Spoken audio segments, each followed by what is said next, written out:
Olá, pessoal. Vamos então continuar nossa aula. Estamos à distância por uma questão de segurança. Vamos falar sobre função afim e função quadrática, que a nossa unidade 1 fala.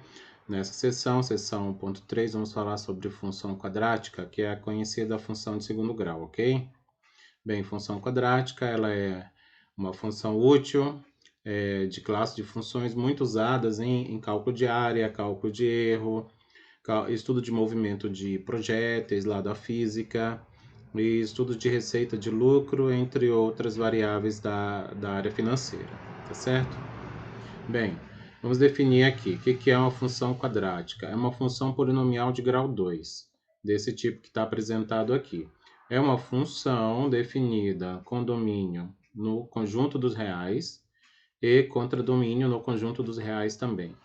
Temos a variável independente, que ela tem relação com a função dada por esta equação, por esta expressão, ax ao quadrado mais b vezes x mais c, onde esse a deve ser necessariamente diferente de zero, porque se ele for zero, esta expressão deixa de ser um polinômio de grau 2, certo?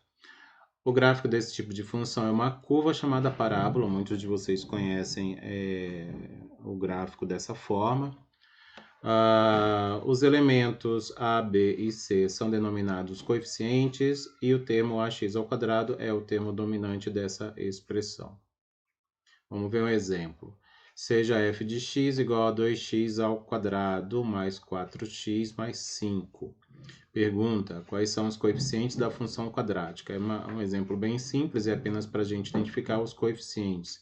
Os coeficientes são os elementos que antecedem a variável, né, na função. Por exemplo, aqui do termo quadrático, do x quadrado, nós temos o valor 2. O valor 2 representa o coeficiente a da minha função quadrática. O 4, que antecede o termo de grau 1, é o coeficiente b.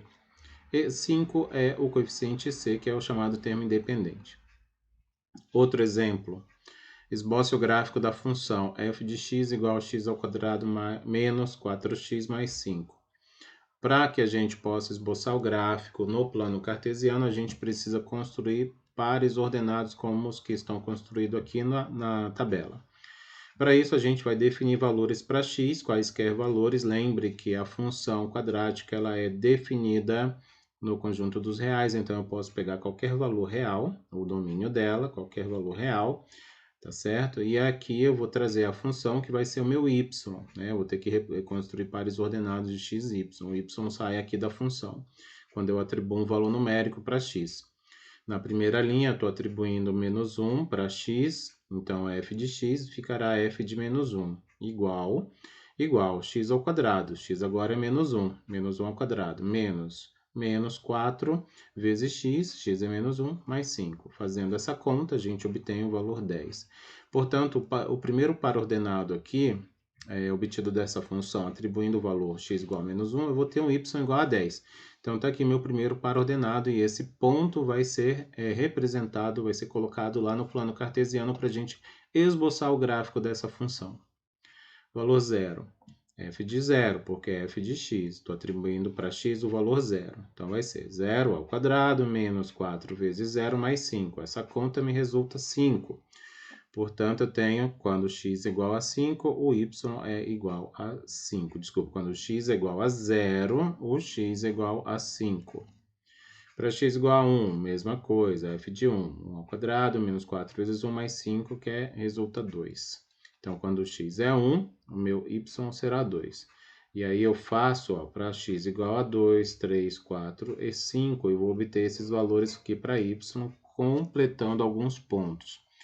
Para eu conseguir esboçar o gráfico de uma função quadrática, eu preciso ter pelo menos 3 pares ordenados.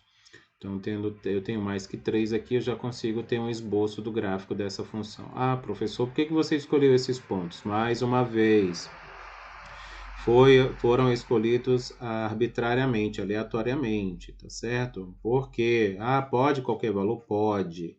Porque o domínio da função é o conjunto dos reais. Então, eu posso pegar qualquer valor daquele domínio e trazer aqui para o valor de x. Vamos lá. Tá aqui o gráfico. Eu fiz esse gráfico no Excel, bem simples, tá? Acho que é até interessante para vocês exercitarem, ou pegar uma planilha. Existem, obviamente, programas específicos para montar gráficos de função. Ó, tá vendo aqui os pares ordenados que a gente construiu lá no slide anterior? Então, eu trouxe eles aqui para a gente lembrar. Por exemplo, menos 1 e 10. Esse ponto está aonde? Então, lá, menos 1 em x, 10 em y. Então, x é o eixo horizontal, y é o eixo vertical, né? É o segundo coordenado aqui. Então, menos 1 com 10. Então, tá aqui, ó, esse ponto que está aqui na pontinha desse gráfico é esse ponto aqui, menos 1 e 10, tá certo? Que vai compor o gráfico da função. Perceba uma coisa, o meu coeficiente A, que está aqui, ó, quando não tem um valor numérico aqui na frente do termo quadrático, é porque esse coeficiente é igual a 1. 1 é maior que 0. Tem uma propriedade de função quadrática que diz quando o coeficiente A é positivo, tá certo? Quando ele é maior que 0, a concavidade dessa parábola sempre será voltada para cima, que é o que está acontecendo aqui, ó. Concavidade é voltada para cima. Tá certo? Aqui tem uma outra, a propriedade de uma função quadrática, de um gráfico de uma função quadrática com respeito ao coeficiente C. O coeficiente C é esse termo aqui, ó, o termo independente. O coeficiente C é a ordenada do ponto de interseção do gráfico com o eixo Y. Então, onde que o gráfico passa no Y? Tá aqui, ó. Passa bem aqui no Y. Se a gente for observar, é sempre quando o x é 0, quando o gráfico passa no Y.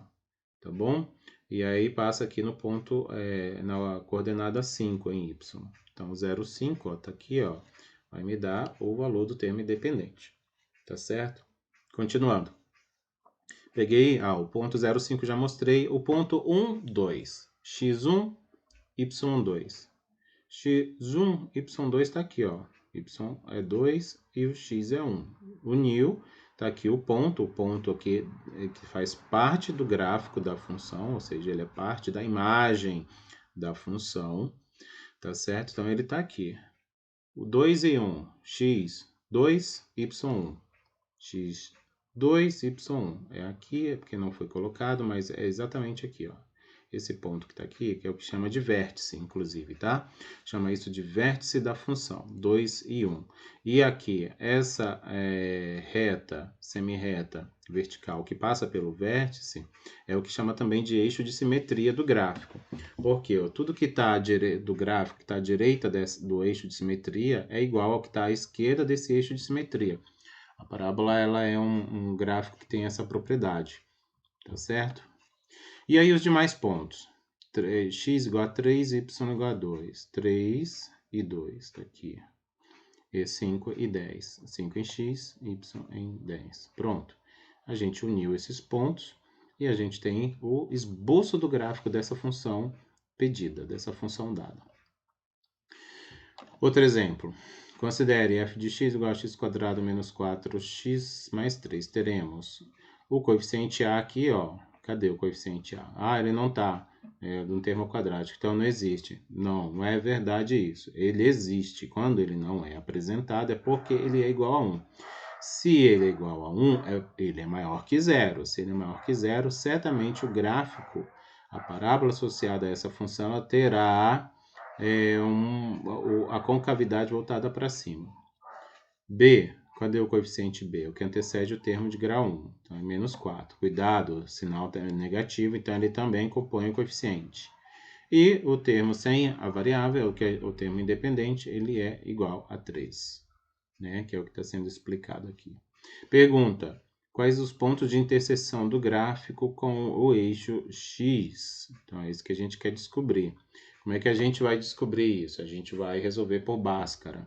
Lembra que o gráfico, né, se ele intercepta o eixo X, é aquilo que a gente chama de raízes, tá certo?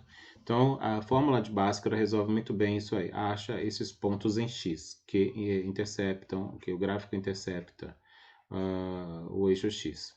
Então, olha lá. Tá aqui. Transformei f de x em y para simplificar a notação.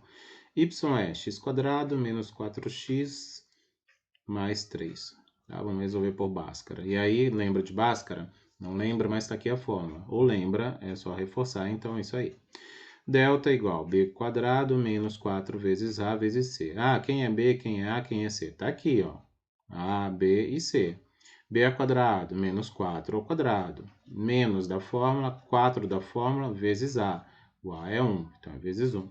Vezes c. O c é 3, então é vezes 3. 4 ao quadrado é 16. Menos 4 vezes 1 é menos 4. Menos 4 vezes 3 é menos 12.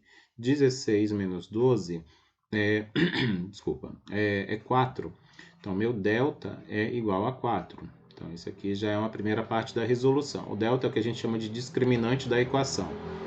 Quando esse delta ele é maior que zero, a gente diz que a função quadrática ela tem duas raízes, que são números reais e que são distintas. E é o que está acontecendo aqui, maior que zero, né, que é 4. Então, é o que vai ter dois valores para x, onde o gráfico intercepta esses pontos.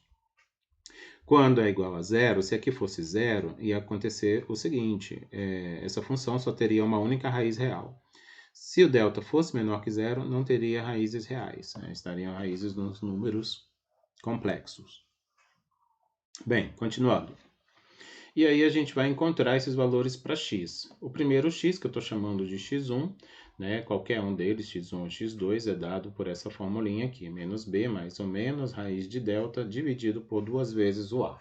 Então, eu acho x1 aqui. x1 é menos da fórmula, menos 4, que é este número de b. Vou calcular com o sinal positivo primeiro, mais raiz de delta. Delta é igual a 4, que nós encontramos lá no slide anterior. Fazendo esta conta, chegamos em x1 igual a 2. Para x2 eu vou só substituir esse sinal aqui. Ó. Em vez da soma, eu vou subtrair. Menos da fórmula, b é menos 4, delta é 4 e o a é igual a 1. Fazendo essa continha, eu vou ter isso, x2 igual a 1. Portanto, as raízes, ou os pontos de interseção do gráfico dessa função com o eixo x são estes aqui. X igual a 1, está aqui, e, na realidade, né, x igual a 2, certo? Outro exemplo, na realidade, é continuação. Lembre-se que as raízes são obtidas quando y é zero. As raízes são obtidas quando y é zero. Então, na realidade, é pegar a função, se a gente quiser encontrar também de uma outra maneira, né, em vez de usar Bhaskara, basta atribuir o valor para y, né? O valor para y é igual a zero, e aí a gente vai encontrar, né, esses valores aí, tá certo? Bem, a interseção com o eixo y ocorre quando x é zero. Isso aqui é só para reforçar uma das propriedades, que eu já mostrei, inclusive, num gráfico anterior. Tá? Quando x for zero, a gente vai ter que vai encontrar o termo independente da função. Veja lá, quando eu coloquei aqui para x é zero, a função é essa que a gente está analisando. Então, x é zero, onde tem x vira zero, onde tem x vira zero. Né? E aí isso aqui é o y, né? F de zero vai ser o meu y. X é o zero ao quadrado, menos 4 vezes zero é zero, sobra quem? Só o termo independente que é y. É 3, desculpa, é 3. Então, o y vai ser 3, tá? E esse y igual a 3 é exatamente o c, que é o termo independente da nossa equação. Isso vale para todas as equações quadráticas. Certo? O vértice que eu também comentei lá no gráfico quando eu apresentei, como é que a gente encontra as coordenadas do vértice, se ele não é dado? Tem duas formulinhas aí. O x do vértice, que é a abscissa, é dada por menos b dividido por 2a. Nosso b, no caso do exemplo, é negativo menos 4, é negativo, né? É igual a menos 4. O a é igual a 1, fazendo essa continha, eu vou ter um x de vértice igual a 2. Então, tá aqui, ó. Então, x de vértice igual a 2. E o y, que é a outra para montar o par ordenado do vértice. Estou faltando o y dele. O y do vértice é dado por menos delta sobre 4a. O delta a gente calculou, certo? E aí o delta nosso lá é 4, mas esse negativo aqui é da equação, da função. E o a é 1. Então, menos 4 dividido por 4 vezes 1, então é menos 4 sobre 4, isso vai me resultar em menos 1. Então, está aqui o par ordenado que representa o vértice. O vértice é esse ponto aqui, ó, que está na pontinha da parábola, né? Que aí vai dividir em duas partes iguais. Exercício. Esboça o gráfico da seguinte função. Y igual a x ao quadrado menos 3x mais 2. Este aqui eu vou deixar para vocês fazerem. E eu espero que vocês façam e me procurem para tirar dúvida. No horário da aula eu estarei online.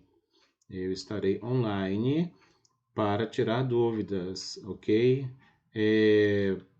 Podem me chamar no e-mail, podem me mandar mensagens no AVA, tá certo? Que eu estarei online para tirar dúvidas. Outro exemplo agora. Aquele exercício ficou para vocês. Exemplo, vamos lá. Determine a lei de formação da função quadrática cujo gráfico é apresentado abaixo. A situação aqui é um pouco diferente. Agora a gente tem um gráfico e não tem a função que gerou esse gráfico. É isso que a gente quer descobrir.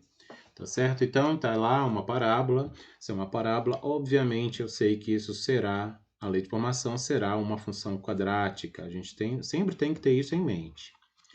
Tá bom? Uma primeira observação que a gente pode fazer é que quando o x é 0, o y é menos 3, então está aqui, ó. Tá, o x é 0, o y é menos 3. Isso quer dizer que é o ponto de interseção com o eixo y. Isso me fornece o termo independente, então a gente já encontra ele de cara aqui. Tá certo? Vou procurar alguns pontos desse gráfico para poder encontrar a lei de formação. Escolhi arbitrariamente 1 e 0, x é 1, y é 0. Então, tá aqui, ó, x é 1, y é 0. Então, eu peguei esse ponto que está aqui e vou tentar descobrir alguma coisa. Como é uma função quadrática, a gente sabe que é ax ao quadrado mais b vezes x mais c, tá certo?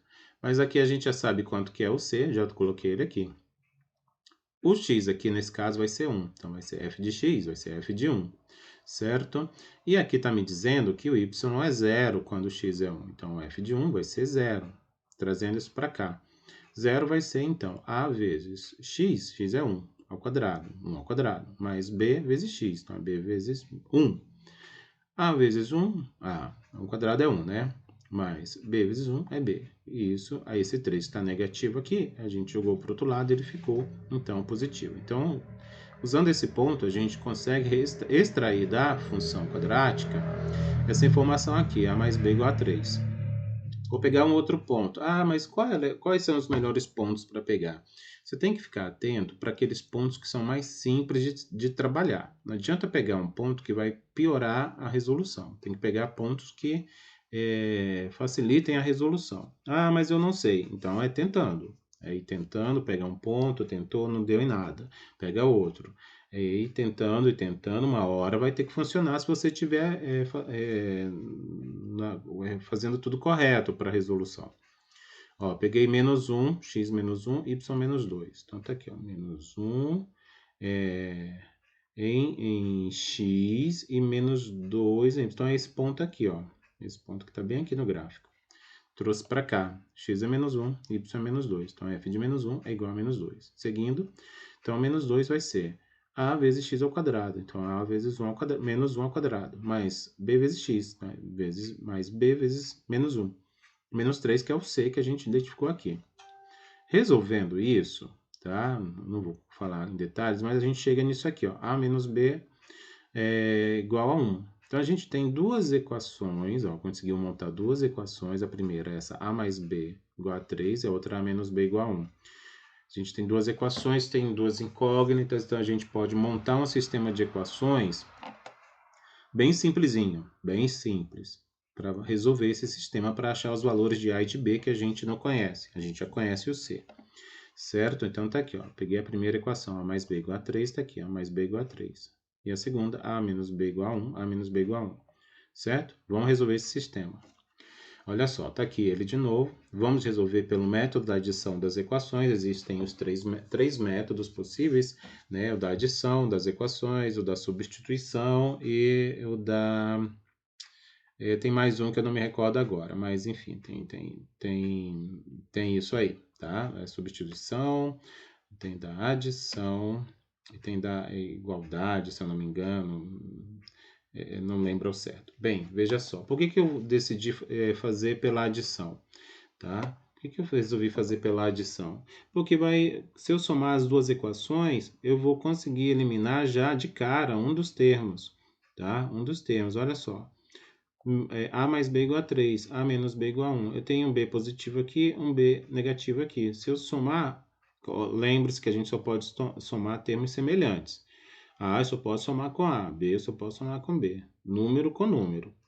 Então, A positivo com A positivo, eu tenho 2A. B positivo mais menos B, então é como se eu tenho 1 menos 1. Isso é 0. Então, o B se elimina aqui. 3 mais 1 é 4. Perceba que eu cheguei em uma equação com uma incógnita. Acho facinho o valor de A. 2 vezes o A igual a 4. Pego esse 2, vou dividir o 4 que está do outro lado, vou ter então A igual a 2, já encontrei o valor de A. O que eu vou fazer com isso? Vou voltar aqui no meu sistema e vou substituir o valor de A em qualquer uma das duas equações. Qual é a melhor? A que você preferir. Ou seja, na realidade, tem que escolher aquela que é mais fácil de trabalhar, tá? Mais simples matematicamente, que dá menos trabalho de fazer cálculo. Bem, voltando lá, substituí, peguei a primeira, A mais B igual a 3, trouxe ela aqui, ó, A mais B igual a 3, só que eu já sei que A é 2, então é 2 mais 3 igual a 3, certo? Vou isolar a incógnita B, então esse 2 que está junto com ele vem para o outro lado.